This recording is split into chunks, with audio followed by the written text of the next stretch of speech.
Hey guys, it's Jaclyn, and today I wanted to film the makeup ride or die tag. Now Jaclyn created this tag about a week ago, and I thought it was a really good idea, just because, like she was saying, every beauty guru does favorites every month, and you always get to see all these new and exciting products, but it's kind of interesting to find out what everyone's ultimate favorite ride or die makeup product is. So basically the challenge is to pick one product from each category, and that is the only one, if you could only pick one. Anyways, I think we might as well hop on into it because I do have quite a few products here. So I'm going to try to go through these products in the order that I would apply them to my face. So first off, I have a primer here, and this is the Hourglass Veil Mineral Primer. And this is just like a little travel size, and it's almost empty. But this is just by far my favorite primer. It's so silky on the skin. It has that really beautiful slippy texture to it, but it really fills in all your pores and just makes any application like a foundation over top go on so seamless. So yeah, I'm just a really big fan of this primer. It's not too mattifying, it's not too dewy and sticky. It just feels so lovely on the skin, so I would highly recommend that. Okay, next up is foundation, and I feel like every single person that I've seen do this makeup tag has said that picking a foundation was the hardest one to pick. And it definitely is true because I always try so many different foundations, and I'm just a huge foundation lover that it was kind of challenging. But I decided to go with what I use all the time. It's just my tried and true, I know I can always count on it, and that is the Makeup Forever Ultra HD Foundation. Now I use the shade 120. That's another thing that I really like about these foundations is their color range is amazing. If I'm ever doing makeup on a client, or when I used to do makeup in film and TV, I would always use these foundations. They look amazing on camera. It's always what I film with when I'm on camera. So yeah, I would just highly recommend these. It is medium to buildable, more full coverage. The finish of this is kind of like a semi-matte satin kind of finish. It's not too drying on the skin, but what I will say is that it does cling to dry patches. So if you are extremely dry, I would maybe use this with caution or go for the cream option, but I do really love this foundation and I can never not have it in my collection. Next up, I have concealers, and I do have two here. I kind of cheated, but I'll explain why. First up, I have the Clarins Instant Light Under Eye Concealer in the shade 02. There's a couple different reasons why I like this, but first off, the formula of this product is amazing, and also the color. So basically, the formula is so blendable, a little goes a long way. But what I also really like about this that I find to be pretty unique to this product is how luminous it is. It really does give you an instant light, glowy effect under your eyes. I mean, it's not sparkly or anything crazy, but when you put it on, it just makes you look so awake and just, it's beautiful. And also the color, the shade works perfectly when I'm tan or when I'm at my palest. So it's really a universal concealer that I can use all year round.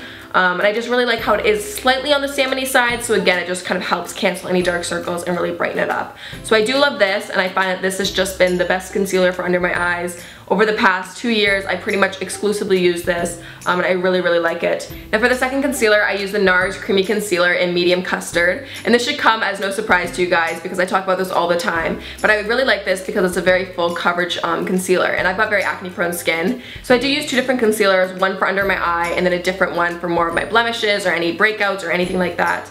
And again, this is just a tried and true amazing product that I can never replace. I think it's great, definitely worth the money, and I've gone through various bottles, so I would highly recommend if you guys are looking for a nice full coverage concealer.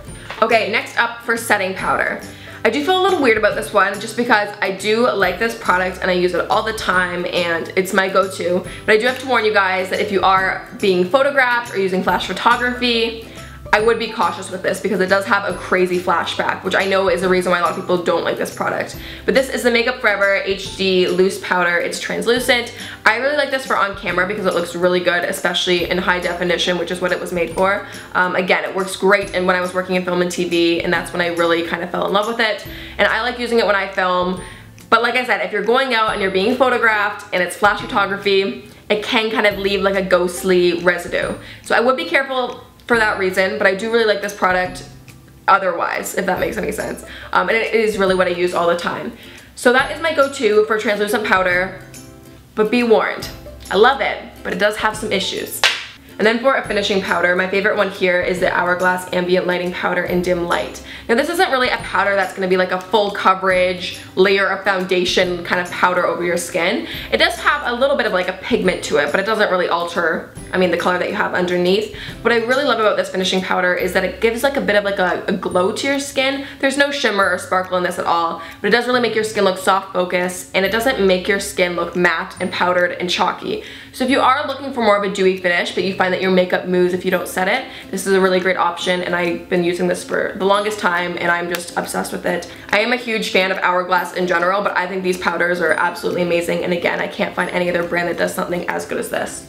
Okay, moving on to bronzer. This again was another category that was a little difficult for me, but I ended up deciding on the Charlotte Tilbury Filmstar Bronze and Glow. Now this is actually a bronzer and a highlighter duo, and it is really a nice little duo for traveling, but I do especially like the bronzer. It's just the perfect color for me. It is more on the light side, so if you are any darker than me, I would recommend getting the other shade of this. But it's just not too warm, it's not too cool, it doesn't make me too muddy, not too orange. It's just like the perfect bronzer. I also really like how it's not matte, but it's also not shimmery. It's just the perfect in between. I could go on about this bronzer for ages, but really it's just a fantastic bronzer, and I really like the formula. It's super creamy, very easy to use. It's just kind of like one of those foolproof products that I never have to worry about applying too much or it being too streaky or anything like that. Yes, would highly recommend the Charlotte Tilbury bronzer. Moving on to highlighters, although I do like the highlighter that comes in that duo, I think my all-time ride or die highlighter has to be Becca Champagne Pop. I think Becca's highlighters are all fantastic. It just kind of depends what color you're looking for and what your skin tone is. But Champagne Pop is really just that beautiful peachy, champagne-y, golden, really flattering color. So yeah, you guys have probably all heard everyone rave about this. It's amazing. You definitely need to at least swatch it or get your hands on it. It is very good. Oh, and I also have a contouring powder here as well. Now I know some people are arguing that you shouldn't include a bronzer and a contouring powder because that's like the same thing, but I'm here to argue that those are completely different things and you need two different products for that, because obviously a bronzer is supposed to make your skin look bronzed and tanned, whereas a contouring powder is supposed to help contour the face and create definition and create a shadow. So I have the Rodial Instaglam contouring powder here in 03, and this is just the best contouring powder that I've ever tried. The formula of Rodial products are just absolutely beautiful. They're so buttery and blendable. But the color is also amazing in this. It is more on that cool side, a bit more of that gray. So you do want to use this sparingly, but it's amazing for sculpting the cheekbones. And I don't know if I mentioned this yet, but all of the products that I'm talking about I put on my face today, so that way you can see them in action. But I use just a little bit of this on my cheekbones, and I just find that it really gives me that definition that I'm looking for. So I would highly recommend this, and on a side note, I love their packaging, so that's a little added plus. Okay, moving on to blush. My favorite blush of all time is the Charlotte Tilbury Cheek to Chic. Cheek to Chic. I feel like I'm always saying that incorrectly. Cheek to Chic Swish and Pop Blusher in Ecstasy. Now what I really like about Charlotte Tilbury's blushes is that you basically get two blushes in one, because there's the outer rim of the lighter color and then the more intense color in the center that you're supposed to kind of dot on the apple of your cheek. But I really love using this blush. Sometimes I just go for the outer color, sometimes I switch it all together, and sometimes I just use the center or vice versa. But I really just love the color of this. I find the more orangey, peachy color is very flattering on my skin tone, and there is just a hint of shimmer, but it's not anything tacky or overly glittery and chunky.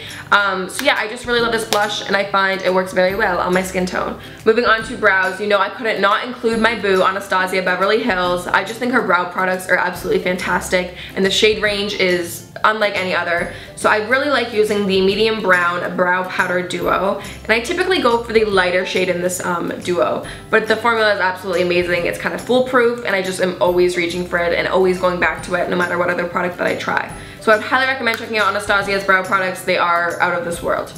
That being said, I do really appreciate the Essence Make Me Brow, and this is a brow gel. It's very similar to the Benefit Give Me Brow, but this is like a fraction of the price. I personally use the shade Browny Brows. I think that name is hilarious. But it's a very little tiny little spoolie, and you just kind of comb it through your brows and it locks everything in place. There are some fibers in here, so it does appear to make your brow fuller. So I really like this for an affordable brow gel. I mean, well, out of all the brow gels, this is my favorite. It just happens to be super affordable, which is awesome. Okay, moving on to eyes. The Urban Decay Eyeshadow Primer Potion.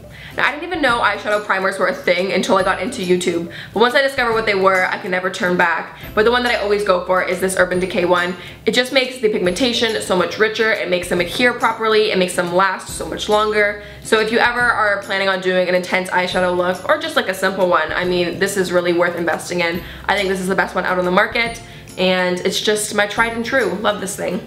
Now, another product that shouldn't come as too big of a surprise if you've watched any of my videos before is the original Naked Palette by Urban Decay. Now, I couldn't not include this palette because I feel like I use this every single time I do my eyeshadow, and I'm still so confused how I haven't hit pan or destroyed any of these colors yet. I've had this for like almost 4 years, so don't ask me how that's happened. They're very long lasting apparently, but I really like the shade range in here. I think it's exactly what I'm looking for. They're very golden, bronzy, warm toned shadows, and I think there's a nice variety between matte and shimmery. This is just one of those classic can't live without products. I'm sure you guys have heard about it, and if not, you guys probably own it. I'm not going to talk about this too much longer, but This is the best eyeshadow palette for me.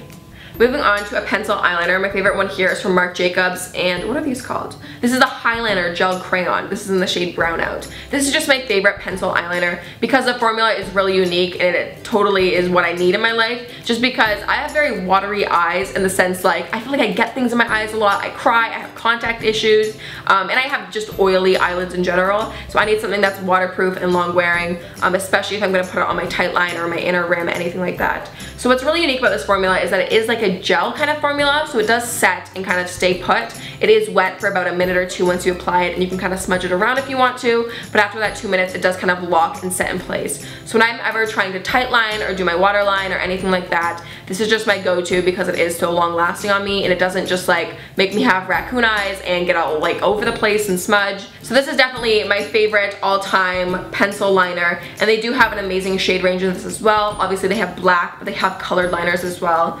So yes, I just really love this formula, and this color is just like the perfect brown for me. So love that. I'm not going to include any liquid liners because personally I literally never use them. I have a bunch of them in my drawer that are unopened and just not used.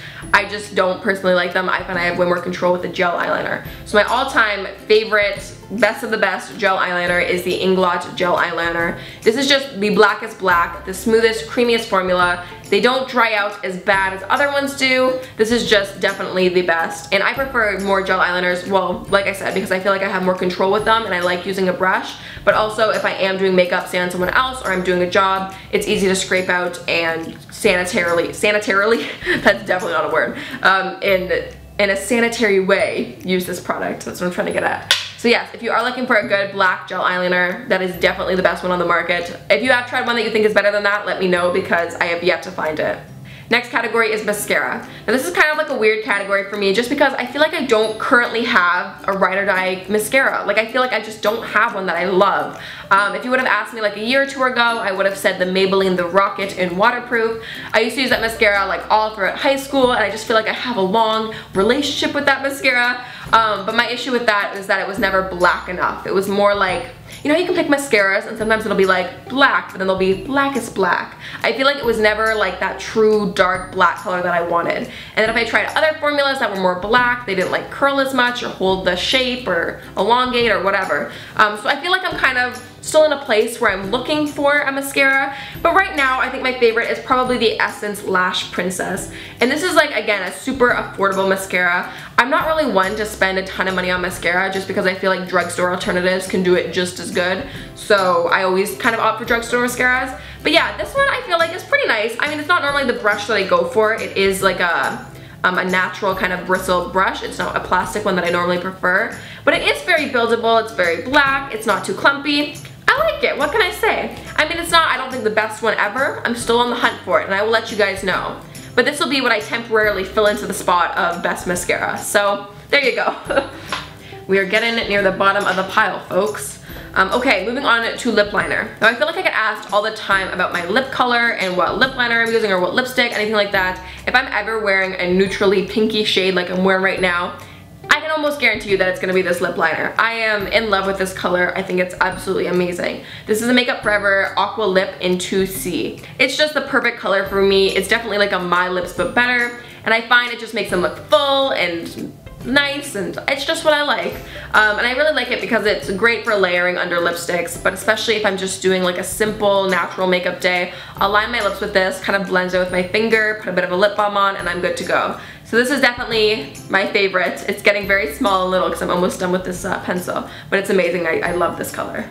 And then as for lipstick, I had to pick my Charlotte Tilbury Stoned Rose lipstick. It's again what I have on my lips right now. It works great with that lip liner. They're almost identical in color, but I love Charlotte Tilbury's formula, the packaging, everything about Charlotte Tilbury. I'm all over that, so I would highly recommend that lipstick. Now moving on to lip gloss, I almost picked the Clarins Instant Lip Perfector in number 6 because you guys know I love that one. It's a very close runner-up, but my favorite all-time ride or die lip gloss is a Charlotte Tilbury lip gloss in Ibiza Nights. This is just the most gorgeous, shimmery, peachy, champagne-y, perfect lip gloss ever. Super cute packaging, super great formula. I've got nothing bad to say about this. It's just a fantastic lip gloss.